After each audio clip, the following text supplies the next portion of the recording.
Hi friends, welcome back to Vani Vantillu. ఈరోజు మనం కద్దు కా కీర్ అంటే సొరకాయతో తయారు చేసుకునే కీర్ తినడానికి సేమియా కీర్ లాగా చాలా టేస్టీగా అనిపిస్తుంది. ఎక్కువగా వీటిని ఫంక్షన్లలో పెళ్ళిళ్ళల్లో స్వీట్గా తయారు చేస్తారు.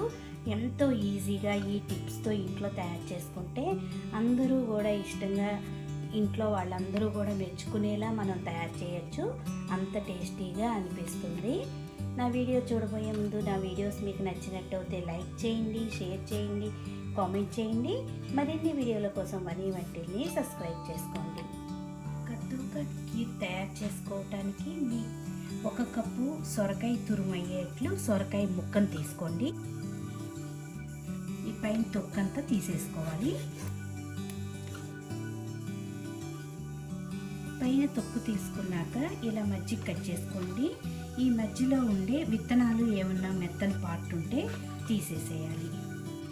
ఇలా తీసేసిన తర్వాత తురిమేది తీసుకుని సన్నగా తురిమి 1 కప్పు తురుము అయ్యేట్లు తీసుకోండి.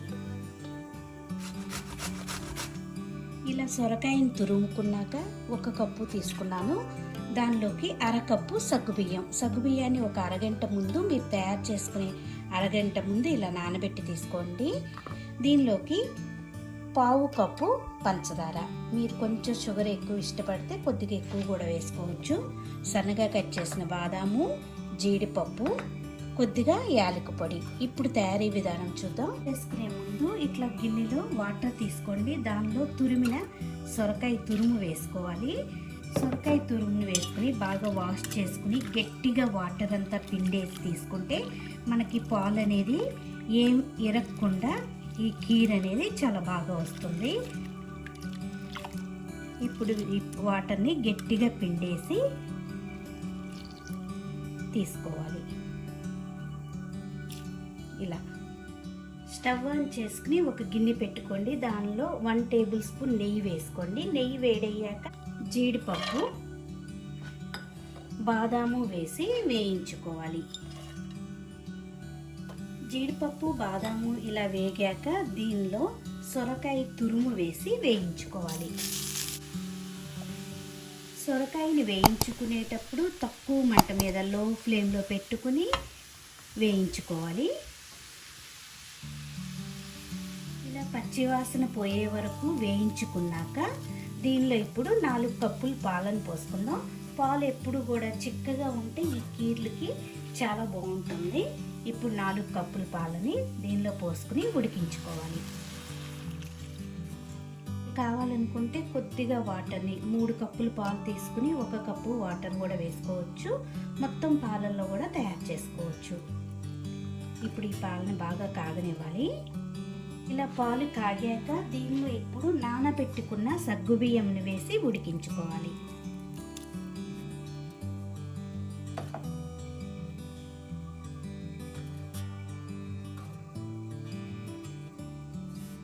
మధ్యలో అడుగంటకుండా ఇలా తిప్పుకుంటూ చిక్కబడే వరకు కూడా ఆ సగ్గుబియ్యం ఉడికే వరకు కూడా ఉడికించుకోవాలి.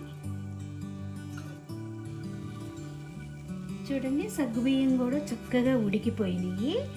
ఇప్పుడు ఇలా కొద్దిగా బాగా చిక్కబడ్డాక దీనిలో పంచదార వేసుకోవాలి.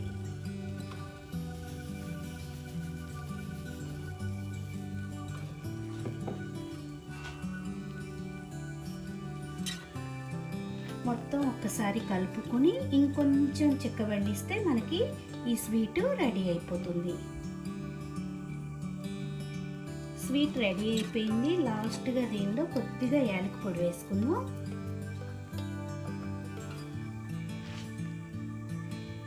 ఇలా ఉన్నప్పుడే మీరు స్టవ్ ఆఫ్ చేసుకోవాలి. ఇంకొంచెం ఆరేసరికి ఇంకొంచెం చిక్కబడి ఈ కీర్ తినడానికి చాలా టేస్టీగా అనిపిస్తుంది.